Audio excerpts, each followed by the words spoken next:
Now at 9, early voting in Missouri begins today. We hear from voters in Jasper County about their decision to cast their ballots early.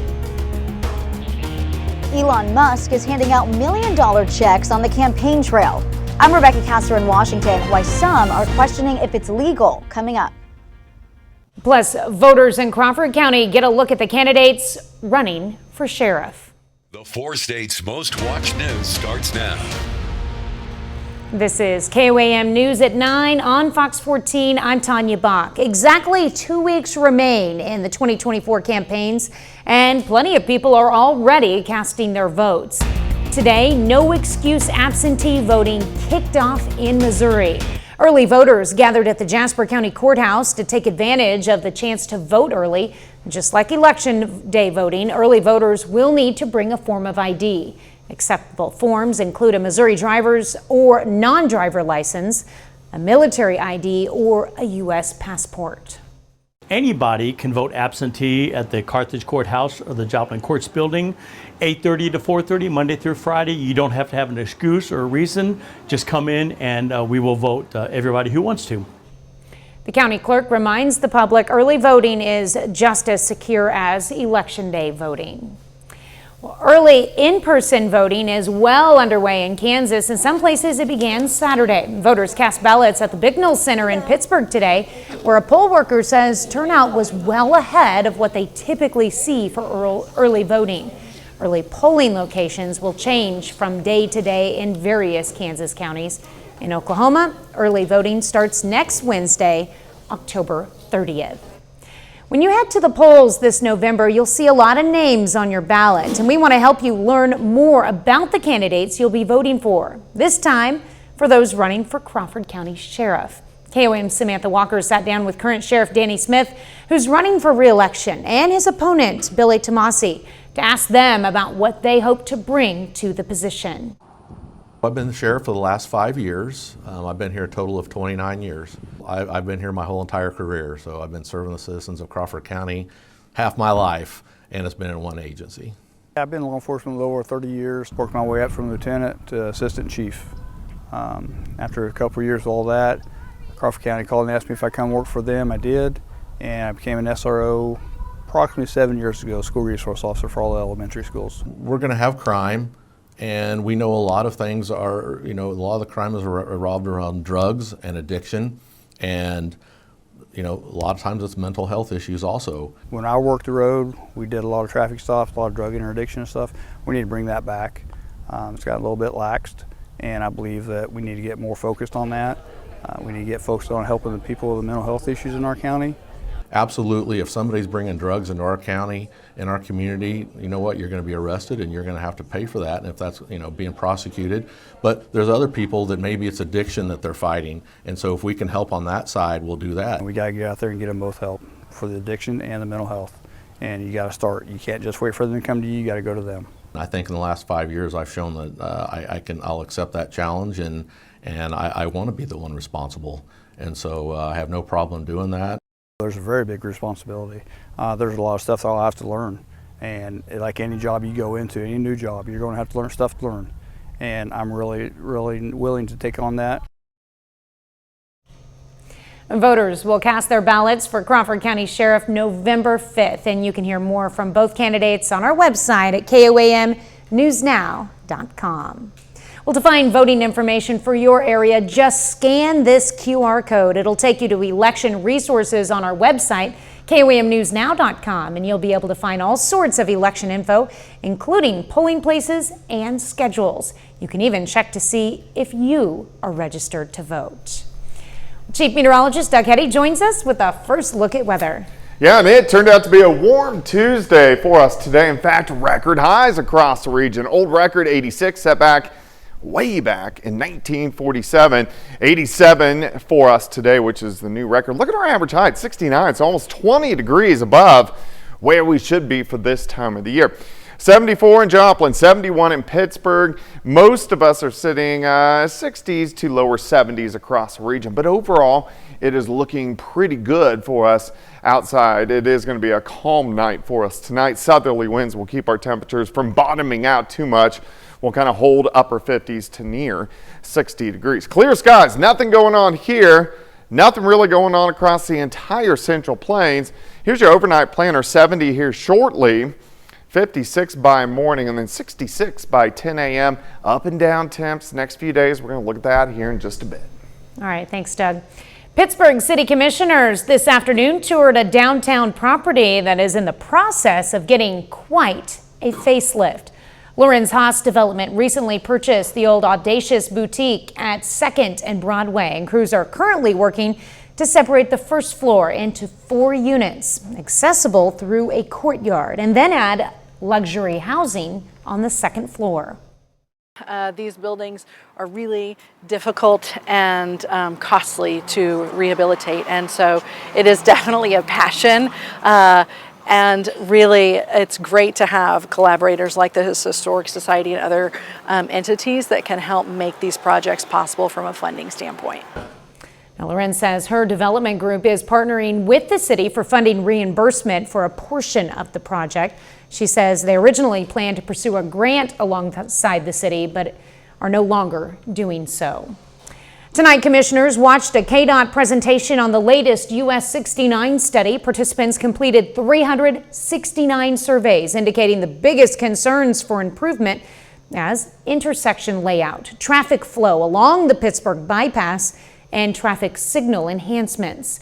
Commissioners also voted to put in a 4-way stop at the intersections of 5th and Pine and 6th and Pine due to parked cars creating blind spots for drivers. The Miners Hall Museum in Franklin, Kansas draws thousands of visitors every year with its showcase of Southeast Kansas mining history. But a federal program will allow the museum to improve its preservation efforts. CAPS, the Collection Assessment for Preservation, is a federal assessment program designed to work with and evaluate museums' preservation efforts. Museum personnel say they welcome the assistance. How do we take care of it? Is it okay to leave it in that mat? Is there something we need to do better? And these people have a lot of experience in that, and we're going to count on them to point us in the right direction. Only 71 sites were chosen across the country to receive CAPS assistance. Coming up, another listeria-related food recall. Listeria outbreaks have caused multiple deaths this year and left hundreds more in the hospital. What could be behind the increase in food recalls in 2024? I'll have more on that after the break. The NFL. At Denver Mattress. The White House wants health insurers to cover over-the-counter birth control. The rule would tag along an already existing requirement for insurers in which they are mandated to cover preventative care services for patients under the Affordable Care Act. Now, under the Act, most health insurance plans already cover birth control prescriptions without copayments, but the new rule would be a first for non-prescription pills. If finalized, the rule could be enacted by 2025. Up to 80% of strokes are preventable with lifestyle changes. A new report from the American Heart Association looked at the most effective ways to prevent a first stroke. Good nutrition, staying active, and quitting smoking are at the top of the list. The report also recommends you get screened for stroke risk and take medications to manage your cardiovascular health if recommended by a doctor. A dangerous nationwide listeria outbreak has caused at least 10 deaths so far, and millions of pounds of product is under recall. Fox Business correspondent Kelly Sabiri has the latest. Listeria outbreaks have caused multiple deaths this year and left hundreds more in the hospital. Let's take a look at the timeline of food recalls in the U.S. in 2024. In January, Bright Farms recalled the spinach, and a month later, the cheese sold in their salad kits. Then in May, Planters Peanuts recalled 2 types of products. In July, the largest of the outbreaks from deli meat brand Boar's Head left 10 people dead and 59 others sick. The company is now facing several lawsuits. On October 9th, 12 million pounds of ready-to-eat poultry products sold at major retailers were recalled by Bruce Pack. Hundreds of schools in at least 16 states received these products. On October 15th, Inoki King Mushroom Farm recalled their 5.3-ounce packages of mushrooms. And most recently, on October 18th, nearly 700 frozen waffle products sold under brands that originate from Treehouse Foods were recalled as well. I spoke to Dr. Darren Detweiler, a food safety advisor and professor at Northeastern University, about this. He says it's likely a combination of different circumstances that have contributed to what feels like an uptick in recalls. First, he points to the restructuring at the Food and Drug Administration, and that as the organization changes, there is the potential for disruption in routine operations. The second factor that could be driving this trend is the suspension or reduction of in-person inspections during the COVID-19 pandemic and the disruption of supply chains. That's led to more complex ways of shipping and handling food, and that's led to greater risk of contamination. And the last possible contributors he points to are improvements in detection technology. So in reality, he says contamination is being identified more efficiently than ever. In Chicago, Kelly Saberi, Fox Business. Well, Doug is next with a complete look at your forecast, and later Missouri Southern basketball hosts a preseason tip-off event. John Dales has that and much more in sports.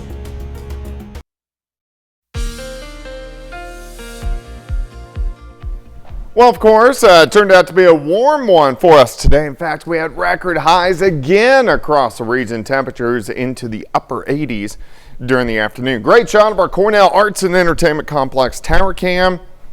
We are looking downtown Joplin off toward the north and to the east. All right, let's go outside. Currently, or actually earlier today, look at this, where we saw those record highs. So mid to upper 80s to near 90. Once you get out across southeastern Kansas, northeastern parts of Oklahoma, Monette 70, Pineville 71, Afton sitting at 69, Columbus 73. We have 65 in Yates Center. Nowata is sitting at 70 degrees. Here's 7th. Here's Rangeline sitting at 74. Southerly winds at about 10 miles per hour. A little breezy for us today. Southerly winds kind of kicking in. We've had gusts near 20. It's going to stay kind of breezy tonight, but look at the winds in the morning. They switch out of the north. We have a cold front that drops through, and this should drop our temperatures 7-8 degrees for us tomorrow compared to what we did see today. Now watch this. They switch back out of the south as we go into Thursday. Kind of windy again. That's going to push us near record highs once again as we go into Thursday afternoon. Here shortly, 71, 56 by 7. 58 should be our low, back to 67 by 10 a.m. Clear skies. Nothing going on here. In fact, the entire Central Plains, we are seeing clear skies. Here's our upper level flow. We don't have any big systems. We have weak little waves, but those weak little waves will give us cold fronts, and that will give us kind of up and down temperatures as we go through the next several days. So by tomorrow, here comes a cold front. We'll start into the upper 50s, mid 70s by noon. Once we get into the afternoon, a little bit cooler in our northern counties, 76 Fort Scott, 77 in Nevada, compared to Bentonville, 83, 82 in Grove. Most of us near 80 degrees. Clouds increase tomorrow night. A couple little spotty showers. Try to rotate through. Very hit and miss into Thursday morning. Then these will pass east, and then we heat up, upper 80s for highs by the time Thursday afternoon rolls around. All right, Thursday night, here comes a cold front. Some scattered thunderstorms will try to develop along the front and kind of push in Thursday night. Very hit and miss, but there should be a few out there lasting into Friday morning, and then we'll clear out once we go into Friday afternoon, but those temps continue to go up and down. Day planner on your Wednesday, 56 to start, 75 by noon. High temp 79 during the afternoon, but near record highs again once Thursday rolls around. Back down to 80 on Friday, those morning storms. Look at the weekend, fantastic. We're looking at 70s for highs, so a little bit more fall-like for this weekend. Yeah, well, we need some fall weather, but the 82 doesn't fit into that fall category at all. Neither does the 88 on 88, Thursday. no, Yeah. no, that's, go away, summer. There you go. Go away. All right, thanks, Doug. Well, coming up, a federal rule banning fake online reviews is now in effect. But first, machinists in Wichita, Kansas, who stepped off the job a month ago, officially end their strike. The Kansas machinists who stepped off the job a month ago are ending their strike. The latest contract offer from Textron Aviation in Wichita was accepted by the union representing the workers. Machinist union employees at Textron Aviation learned Sunday the union voted to ratify the company's newest contract offer, a vote that ended a month-long strike in the air capital. Machinist union negotiator Russell Allen says while some members are disappointed they couldn't get more of what they wanted, they fought hard to get what he calls a better deal. Rosa Rosales helped run the strike headquarters on the west side.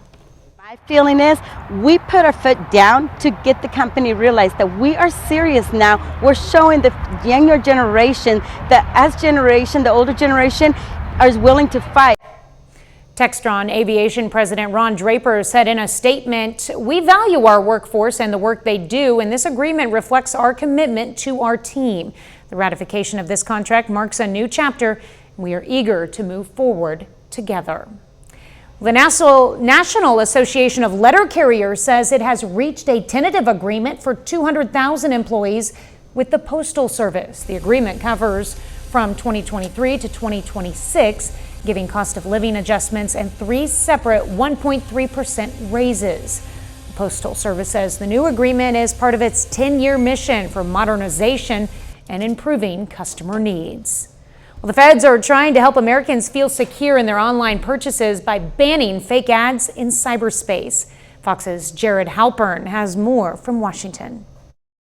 We must be clear-eyed and vigilant about the threats of emerging technologies. Have you ever bought something online based on a review, only to find the product isn't as advertised? It happens to millions of Americans each year, and now the Federal Trade Commission is trying to make it a thing of the past. On Tuesday, an FTC rule came into effect banning the use of fake online reviews. The agency says it's hoping to restore consumer trust in online shopping. Who's training them? What's the source of the data? And until we know those things, it's going to be very hard for somebody, I think, to rely on them.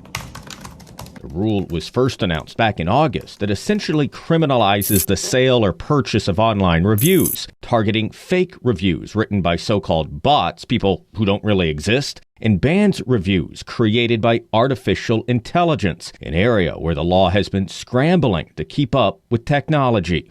The FTC has failed to keep pace with dramatic shifts in technology and data-driven business practices. And the FTC says this is just the first step as it revamps its efforts to protect Americans from getting cheated, with lawmakers applauding the move as the best way to promote fair, honest, and competitive online markets. Vulnerable consumers who have been defrauded by scammers deserve an enforcer with a fulsome toolbox to protect them. Under the new rule, the FTC's maximum penalty for publishing a fake review is a fine of $51,000. In Washington, Jared Halpern, Fox News.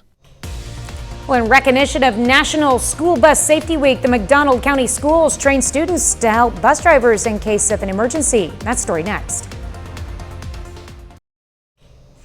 Take a look at this newly released surveillance video out of Colorado Springs, Colorado. It shows 2 bus passengers rushing towards the front of the bus as soon as they notice the driver experiencing a medical emergency. Now, one of the passengers quickly proceeds to steer the bus and bring it to a stop.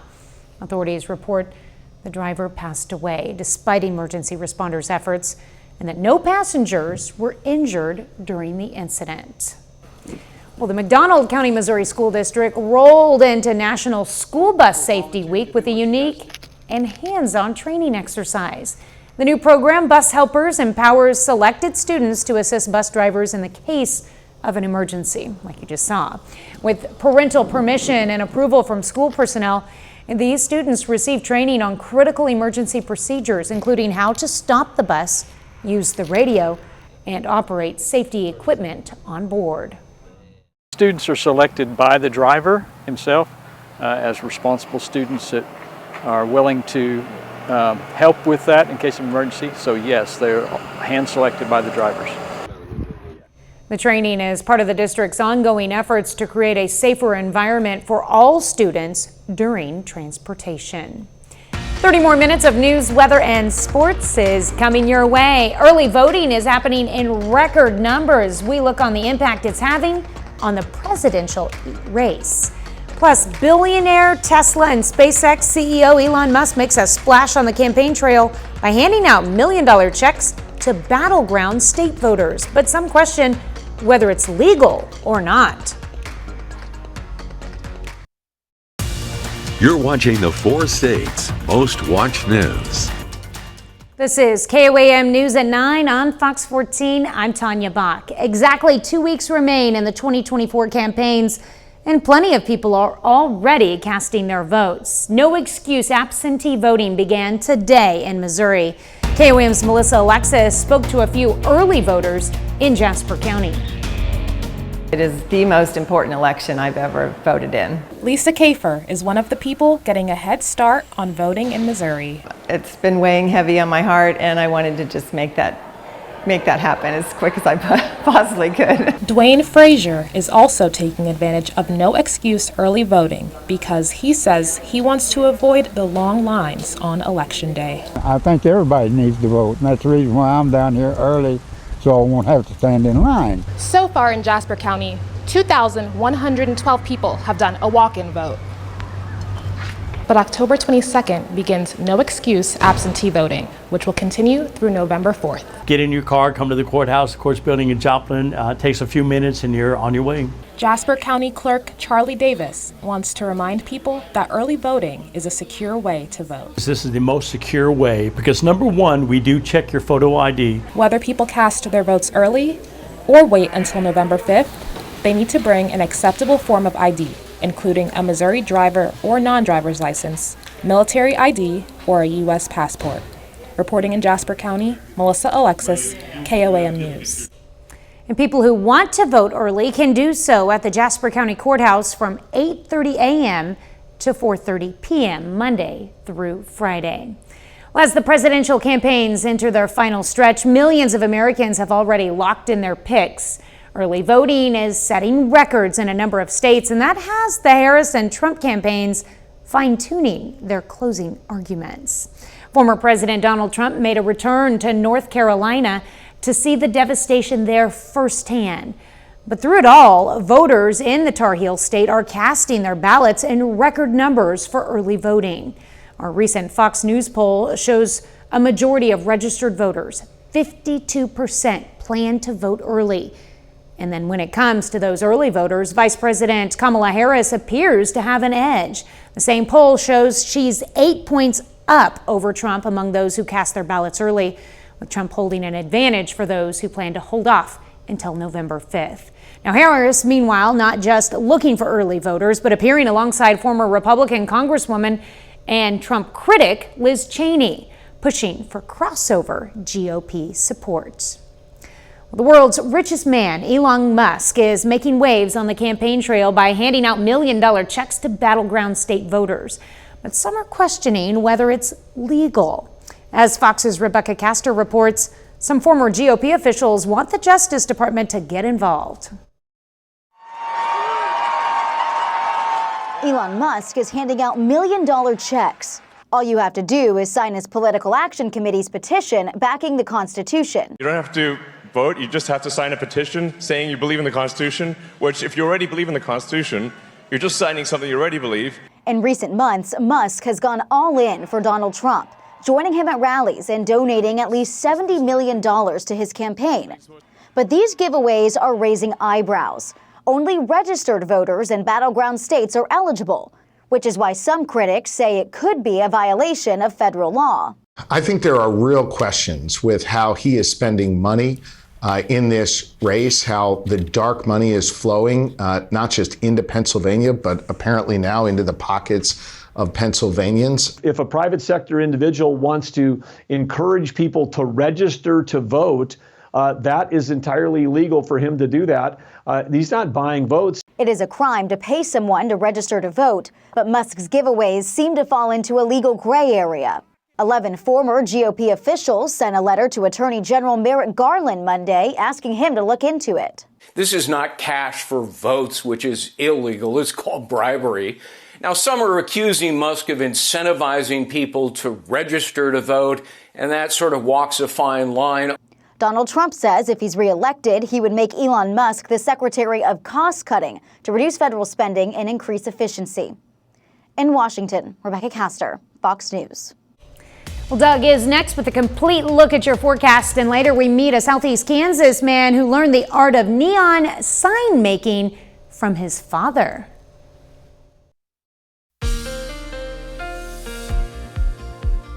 Well, of course, record highs for us today, but it's turned out to be a really nice evening outside. It doesn't really feel like fall. Last week we had record lows. This week back to record highs. We could see that again by the time Thursday rolls around. Nice shot. Cornell Arts and Entertainment Complex Tower Cam. Of course, we're looking downtown Joplin. All right, look at our temps. So this is earlier today, so near a high temps, mainly mid-80s, Missouri into Arkansas, and then near 90. Once you get out across Kansas and also Oklahoma. Have dropped back a bit. Greenfield at 70. We have Seneca at 69. We have Afton at 68. Chatopa is sitting at 71 degrees.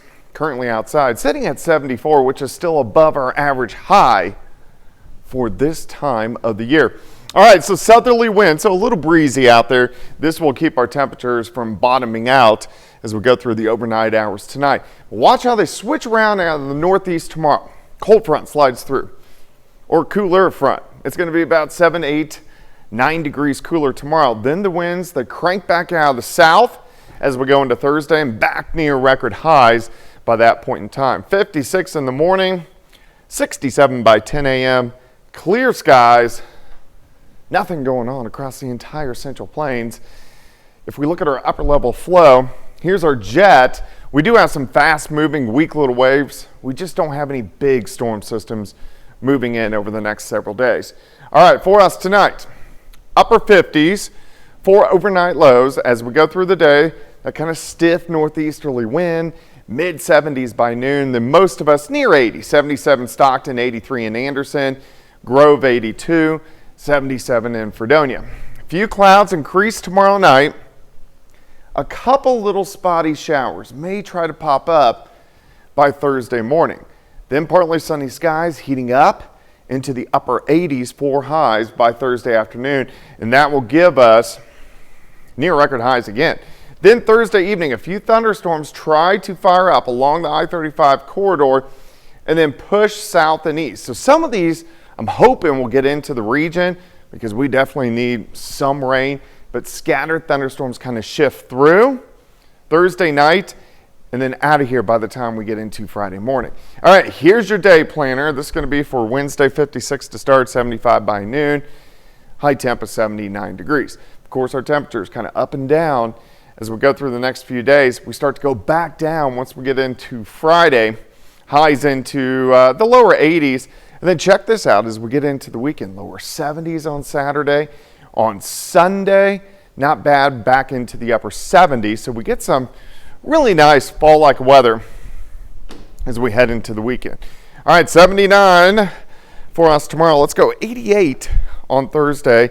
We're going to watch for those thunderstorms Thursday night, 80 on Friday, and then the weekend shaping up pretty good.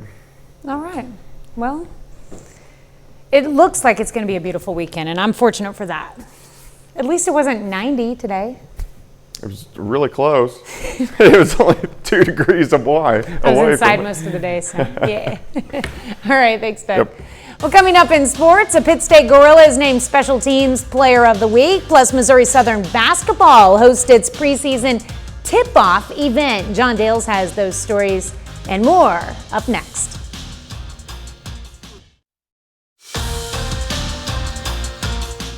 Hey, welcome into sports. I'm John Dales. Missouri Southern men's and women's basketball are less than 3 weeks away from starting their seasons, and tonight Lions fans get their first look at both teams.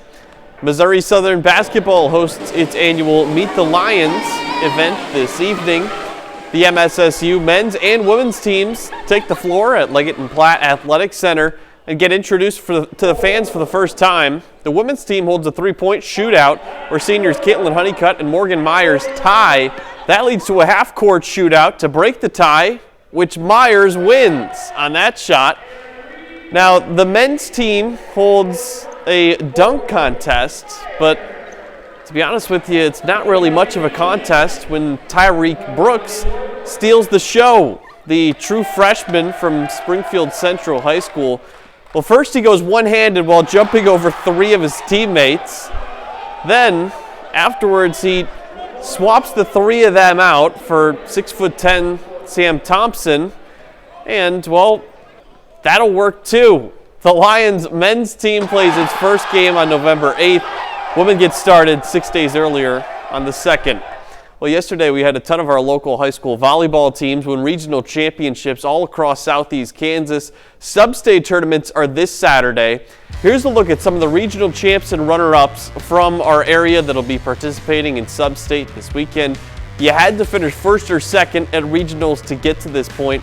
We'll start in Class 2A. Southeast will host a quad with Colgan, Central Christian, and Leon Bluestem. That's in Cherokee. Then Erie and Northeast Arma will be heading to Sedgwick as the 3 and 4 seeds in that quad. We got a bunch more of our local schools in Class 3A that move on to sub-state. Girard will be the top seed in a tournament with fellow regional champ Humboldt, along with Prairie View and Jayhawk Lynn. Frontenac, another regional champion, is on its home court, along with Riverton and Galena as the 2 and 3 seeds. Lady Rams were regional champs, and Neodesha is the 1 seed on its home floor. That quad will include Caney Valley. All of these tournaments take place this Saturday. Pittsburgh State football will play its second top 10 matchup of the season this Saturday as the Gorillas head to Edmond, Oklahoma to face UCO. And Week 7 of the AFCA Division II coaches poll has the Gorillas move up 1 spot to number 6 in the country. Now this comes after defending national champion Harding loses to Ouachita Baptist. Central Oklahoma moves up 2 spots from 11 to 9. That's who the Gorillas will see on Saturday. Broncos narrowly escaped Northeastern State on Saturday to remain undefeated.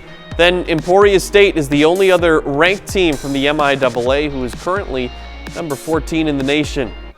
Pittsburgh State 6th-year senior Gentry Cole is named MIAA Special Teams Player of the Week. Now this coincides with Cole connecting on his first 2 made field goals of his collegiate career against Fort Hays State on Saturday. Cole's usually a kickoff specialist, but he's filling in for the injured Austin Schmidt.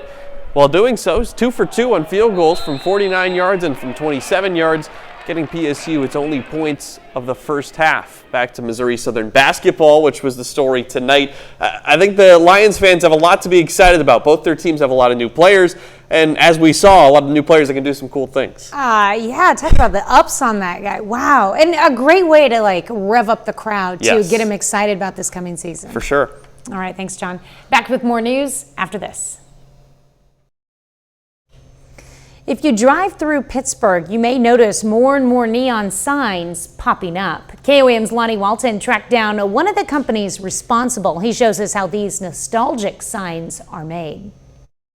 Here at Sign Brothers, we do a little bit of everything, but there's not very many businesses around that do neon, and that is something that we focus on. Josh Young is the graphic manager at Sign Brothers. He says finding a neonist, the person who creates neon lights, may be a little difficult.